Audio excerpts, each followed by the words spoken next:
What's up, Metal Summoners? It is so great to see you guys. As always, we really appreciate you guys rocking out, kicking it with us, and supporting the show. Showing myself a lot of love, showing Angel even more love, and even more than that, showing so much support musically, professionally, touring-wise, and merch, all that stuff to the guests that we get to talk about, and that is no different today. We really appreciate you guys tuning in and rocking out with us for last night. We had a great episode last night, and we are going to jump right into all things rock, and we're going to talk about all things current with this gentleman, with new music, new singles, new videos, and everything for 2025 leading to 2026. Christian Shields is live right now. Christian, my friend, it is so great to officially meet you. Welcome to the Metal Summit. Thank you for your time. Thank you guys for having me. Absolutely, man. So, of course, right off the bat, congratulations, all in order, man, for Fall into Rain. Fall Like Rain. Yes. Fall Like Rain. Sorry, man. I mispronounce everything.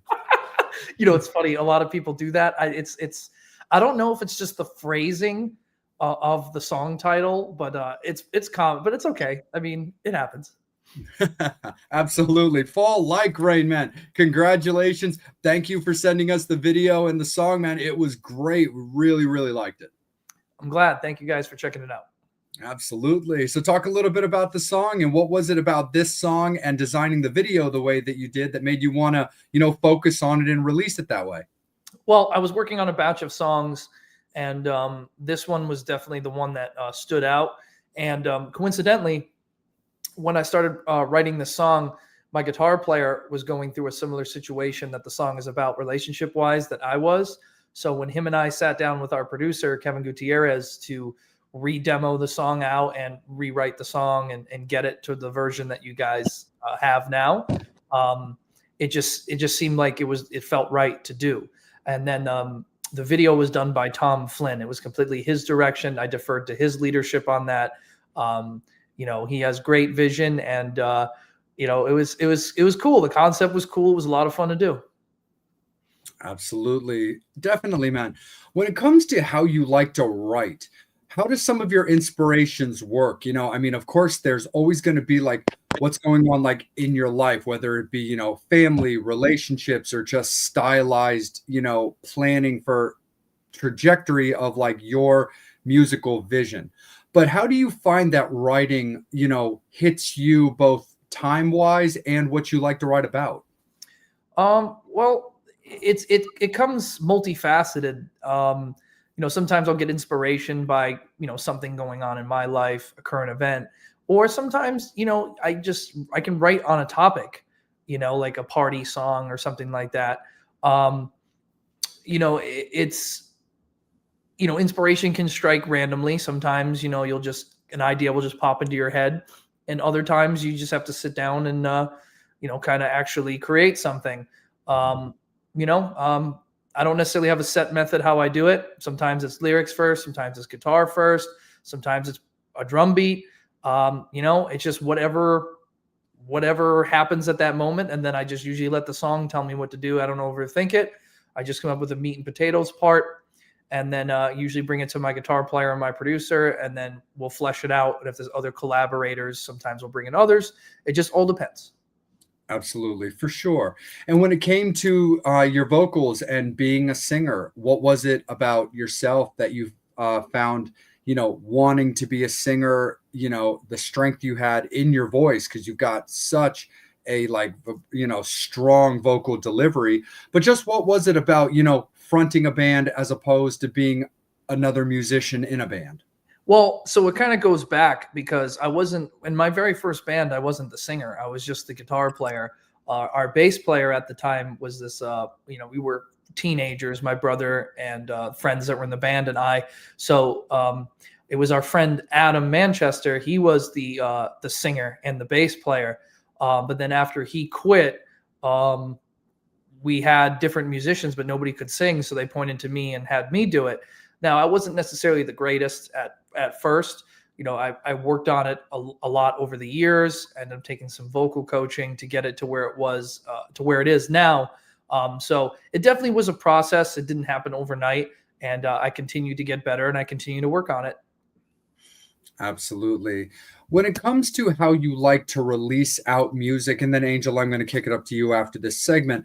When it comes to how you look to release music, there's a lot going on, of course, nowadays with how bands and artists choose to release their music. Do you like to focus on an overall end game, bigger product? Do you find that there's value in music little by little to keep you in people's frontal lobes? Or do you feel that there's kind of a meet in the middle ability to do things with EPs? Well, my rule is just it's got to make sense. What works for somebody else isn't necessarily going to work for me. Now, I've been getting a lot of flack for this, where I'm saying I'm currently not interested in doing records. Doesn't mean I won't ever do records or albums again. It just means right now, based on financial incentive, the way the industry is, all that stuff, and I look at the numbers on the back end, is people don't listen to full albums back to back, especially on streaming services. They usually listen to a song or two, or maybe three, and then they're out. So I feel, or I believe, at this stage of the game, what makes sense for me, and I'm only going to speak for me, because obviously there's album bands and all that stuff. As I continue to grow my fan base, I think it makes sense to just release singles, not only because it's, they would be on a record anyway and released as a single, but they're the best songs anyway. And most people are just going to add the song to their playlists and keep it moving. So I think that's the method moving forward. Also, the barrier to entry is very low, and it's easy to get in. Like, you listen to one song, maybe 30 seconds, be like, I like this guy, you're in.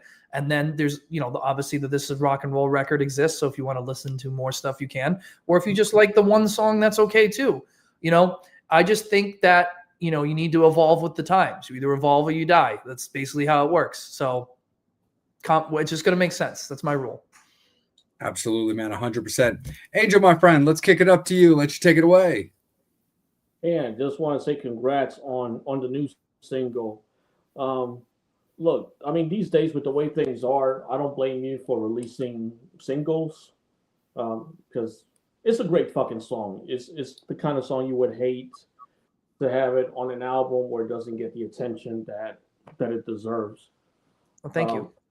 Just one of those songs that I call it the addictive syndrome, or you got to listen to it about 100 times before you give the song a rest for like a day or two.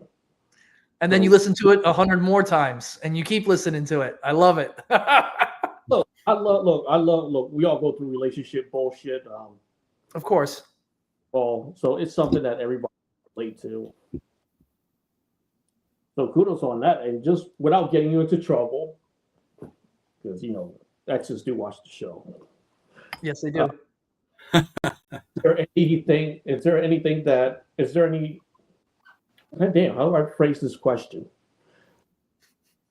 I guess about the inspiration for the song. Was there like an event or anything? Yeah, and like I touched on with Jay earlier at the top of the conversation, my guitar player and I were going through similar situations with girls that we were involved with at the time. And that's what the result of the song was.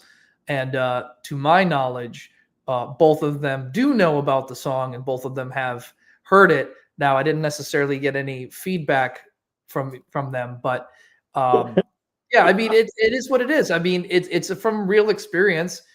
I didn't necessarily do the song as like an FU to anybody. It's just like, it was just relevant. And, I do have like I said, I was in a batch of songs, and that one we just really gravitated towards and really we felt something with it. And I just think it was the right song to do at that time. Yeah, definitely. I mean, the thing that's interesting, I mean, because I grew up in like the 80s and 90s, is that now, like you get to instantly see what people think about the song, good or bad. It's been mainly good. I mean, I've read some of the comments on YouTube that it's a great melody, great song that you rock, which we all agree with. Um, so just curious, because you got keyboard people, you got keyboard warriors. So just curious to know, uh, how do you deal with that? Does that affect you in any way? Well, I mean, I'm always surprised, especially by this band that I put together. Like there's like very little hate, and like the comments that we get. Not that take advice from Joe Rogan. I don't really read the comments, but obviously I will respond to people. Um, I'm just saying I don't take it to heart, but my thing is just usually if somebody says something negative and I do reply, I just reply, thank you for your feedback. Okay. Good, bad, or otherwise. And generally you'd be surprised because I've had people that, and again, at some point this won't be feasible, but I can do it right now. So if somebody says, oh, Christian, you suck. Well, I'll say, thank you for your feedback. And then generally for some reason that'll strike up a conversation. And then after I, 'cause I'll talk to anybody, and then it ends up turning them into a fan. Some of my biggest supporters started off with not liking me because maybe they thought, due to how they met me, that maybe I came off as brash or a little intense. And I would say people don't necessarily know how to articulate their feelings. So whatever their knee-jerk reaction is, but then after having a conversation with somebody, you just realize there's more in common. Or even if they still don't like the music, a lot of times, you can find common ground with them. So like I said, the haters haven't really been an issue. I'm actually surprised at the lack of haters. But I mean, we'll see. I mean, tomorrow that could be a different story. So I'll just enjoy the living in the ignorance of not having to deal with that. Cool. And I guess my question is, when did you know? I mean, because with some artists, they kind of do demos of songs where the song goes through rewrites, melody changes, and whatnot. Did this song go through any of those changes? And when did you feel the song was done? Well, so what happened? So originally, I was working on a batch of demos with John Moyer from Disturbed, and we were not necessarily, because John's great, but it just wasn't necessarily heading in the direction that I liked. So Fall Like Rain came out of those sessions rather. And when I brought it to my guitar player, we thought we had something, but it wasn't there. So then when we got on board with my producer, we completely rewrote the song. And then now as we rewrote it, we redemoed it. We did a brand new demo of a new version of Fall Like Rain. And then we were like, okay, this is really something now. And then we went in and started building the song and tracking it for real. So to your question, as far as like demos and building songs, again, there's no set way to do it. Sometimes I'll write a complete, rock song on acoustic and just a vocal and record it into a voice memo on my phone. And then we can easily translate that to tape, so to speak, later on. But a lot of times, it's an idea, and then it kind of ruminates for a little bit, and then you add a little piece here, a piece here. Sometimes we don't even do demos. Sometimes we just have a song and just build it up in the studio, and then it's there.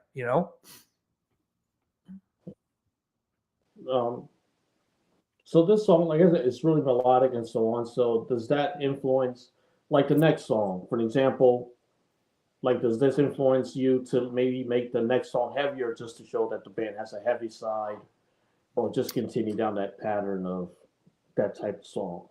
Well, I mean, there's not really a plan of what to do. And one of the beautiful things I should say about being able to do singles versus doing records is you don't necessarily have to keep in mind, not that you're necessarily making a concept record, but generally you want songs that fit in the flow of the album and the theme so people will listen to the whole album. But I think now with doing singles, especially for a rock band, you don't have to make everything sound like it belongs on the same album. And I think some songs, if you listen to some albums, not to make an aside, but if you actually listen, maybe some of them suffer because instead of letting those songs grow up, so to speak, or putting them on a later album or whatever it is, they force the songs, the band, the producer, whatever, they force the songs into the mold of that record. So this is kind of the reason why I'm really excited about doing the singles. Because again, I could put out 2 or 3 singles a year for the rest of my career. Everything's digital anyway. And then, just tour. You don't have to tour in support of an album cycle anymore either. That's a whole nother conversation. But, there's not necessarily a full concept of what song to do next. Like, I mean, I could put out a ballad next if I wanted to, but probably not. I kind of want to keep things rocking for a little bit. Could put out maybe a more laid back song. Again, there's no rules, but the next song that I'm going to start working on here shortly, I'll just say it's going to be another hard rocker because that's the vibe that I'm feeling. But hey, things could change tomorrow.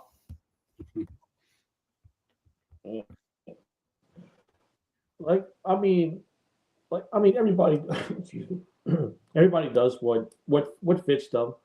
And I can see both sides. What I like about singles is that you can just put it out anytime and not have that pressure, like you mentioned, of touring behind a record or having the song have to wait.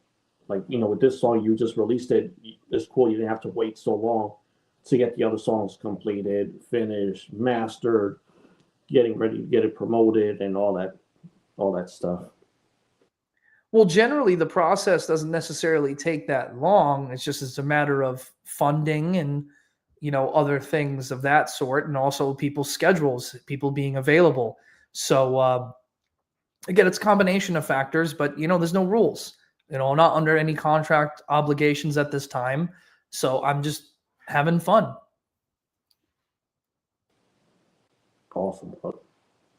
Jay, I think that translates. I think having fun and actually putting energy behind the music and vibe, as you call it, I think it makes it go further and further and farther versus just rushing something out just to quote unquote have content. Yeah. No, absolutely, for sure.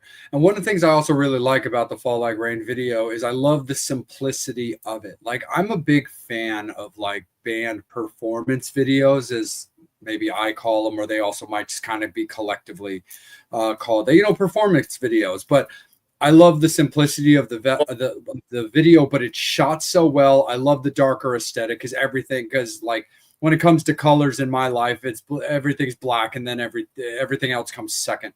But I do love the style of the video. But one of the things I think would also be kind of cool for anybody who's discovering you for the first time or through this video is, can you take a moment to let the fans know who else is in the video with you?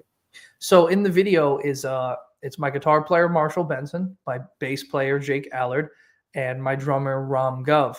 And I think Tom's direction, you would have to speak to Tom on this. His direction was obviously to have the B-roll scenes kind of move the story along, but in keeping in the classic rock faction, not necessarily 80s rock, but classic rock in general, you want the focus on the band. Now, obviously Christian Shields originally started, just to make an aside here again, it was just me. So it's a solo project. I didn't necessarily do it as an ego stroke. It's just, what had happened, but I'm thankful that I have guys where it's developed more into a band vibe and it's more of a band. Some people call it the Christian Shields band. Some people still call it Christian Shields, whatever. But yeah, I mean, like I said, and I forgot to mention, Lauren, the actress that was the female, my female counterpart in it. I think her name's Lauren Bell. Let me look that up real quick so she doesn't get upset. I don't know why I'm drawing a blank. Give me 1 second. You can ask a question while I'm looking up her name. Oh, no worries. So talk a little bit about the part of the video. Obviously works with the title, but you're singing in the rain. And I love to talk music videos. I'm also very partial to like live albums, of which we discussed with a guest recently. But when it also comes to music videos, because outside of music myself, I've got like a background in horror movies. So when it comes to like filming and stuff, I always like to have some fun when it comes to talking about videos. But one of the things when it actually comes to stuff like elements, I find it very interesting and just very intriguing. How was it, quote unquote, singing in the rain, and was it cold? Because obviously music videos are very repetitive. Right. So her name is Lauren Bell. I figured that, but I just wanted to double check, make sure it wasn't just like a stage name. But anyway, so what was weird is the room, the video was shot on a sound stage in Brooklyn, New York. So, obviously right outside of Manhattan, for people who don't necessarily know the layout. So you're in a giant shower. That's basically what it is. But the water is kind of warm, but then you're also getting sprayed with garden hoses because you want to try to create, the different levels of rain.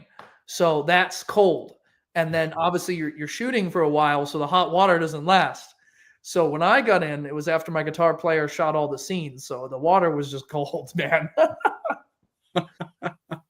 And we did it in October of last year. So, up there, it's not necessarily cold, but it's not warm either. It's in the 50s. So, yeah, I mean, it was a little cold. Absolutely, man, for sure. And then after that, I did want to take you back a little bit, back to some of the, like the earlier years, because for also again, I do like to try to stay very cognizant of guests that we talk to, that people will be learning about and understanding that there is a past behind them. So I'd love to just take a few moments to talk about This Is Rock and Roll and just kind of the design of that record. Because, like you said, your singles, your new music oriented, you're comfortable with your current vision for how you want your music to be put out there, but there is an album for fans to discover. How do you look back at that? Because I mean, it's been 5 years now for that big collection of songs. Right. And, part of the reason with that is, obviously the COVID situation, Yep. It delayed a lot of things by up to 2 years. Basically the record got put out March 13th, 2020, which was the day they announced the COVID lockdowns. So pretty much from that day until, almost the end of 2021, there was like no movement on the record. It basically was just, dead in the water, so to speak. Yeah. I mean, I tried to advertise it as much as I could during that period, but I don't know if people were necessarily paying attention or whatever. But anyway, that's neither here nor there. But at that time, before that era, streaming was just starting to gain in popularity. But I had, I needed to do, when I first started this project, I couldn't have just come out with a single. I had to have a collection of work, and an EP felt like it wasn't enough, So I had to do a full length record. And then as I'm watching the habits of fans, especially now it's 5 years on, as I'm watching things progress, I can now see okay, that it seems like singles are the way to go. And obviously there's just one this year, but I'm hoping to pick up the pace a little bit. But again, it's got to make sense. I don't want to put out a dud either. Absolutely, for sure.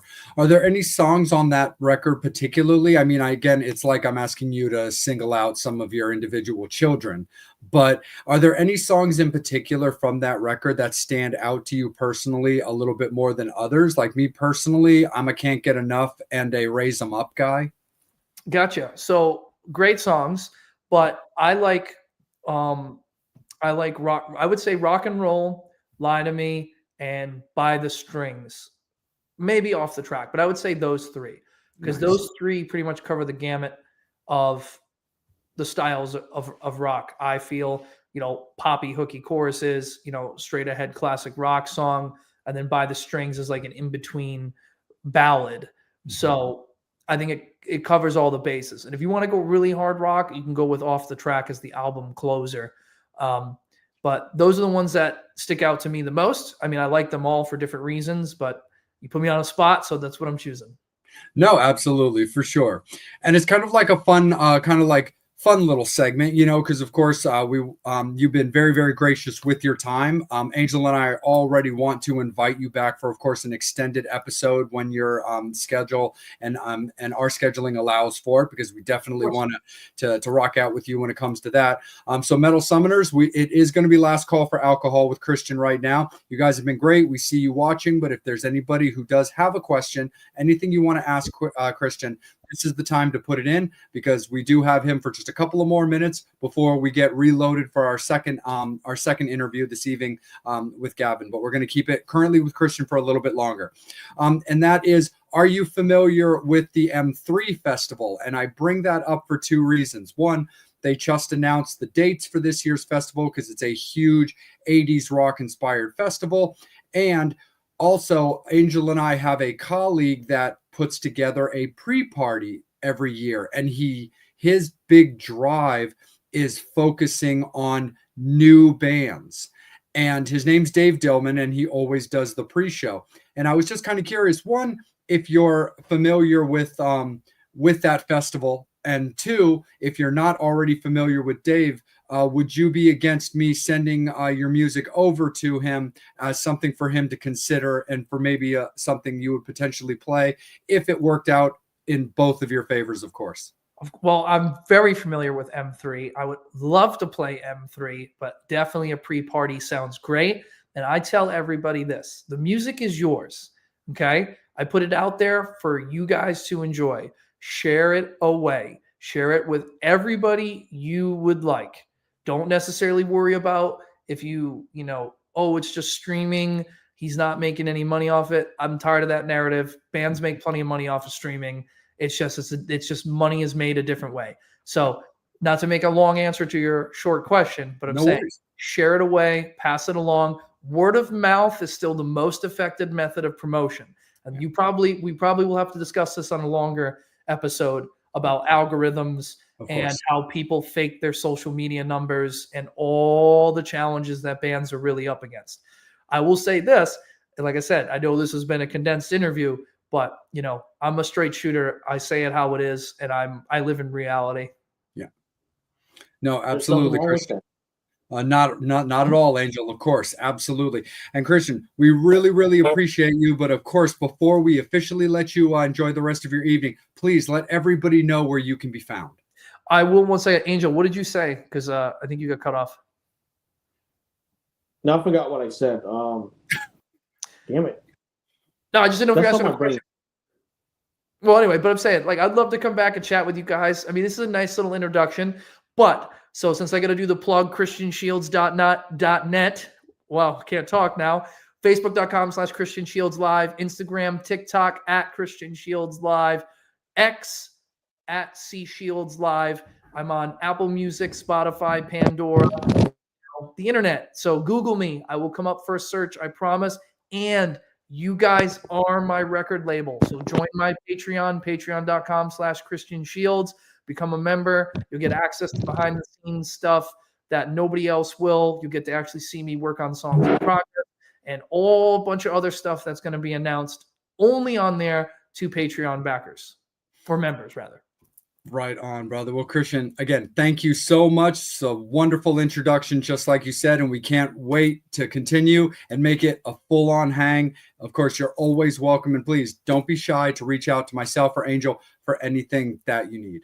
Well, hopefully I'll see you at the M3 pre-party this year. Make it happen. Sounds good, man. I'll do the best I can, man. But worst comes to it, hey, sometimes it starts with a conversation, and if it doesn't jump right that second, doesn't mean it won't jump the next second, man. So I'll definitely send it along, man, for sure. All right, we'll talk soon. Thank you guys for having me. Our pleasure. Absolutely. Metal Summoners, we appreciate you. I'm going to make this a speed one as we get ready to reload for our second half of our doubleheader. Make sure you're following Angel at Angel Alamo78 on Instagram. You can also find him on Facebook. Myself on Instagram at Salem.Vampire. You can also find me under that moniker on Facebook as well. And please make sure that you're following the Metal Summit and subscribing on both Facebook and YouTube, because that's where the interviews take place, and that is where you're watching Christian right now And if you like to know what we're doing and when we're doing it, our Instagram is of value as well, because all of our announcements go out there first. But take care. Be good to each other. We'll be right back in a couple of minutes. I'm Jay. He's Angel. More importantly, though, he is Christian Shields, and we really appreciate his time. And we'll see you guys very, very shortly. As always, you've been watching The Metal Summit. Good night, everybody.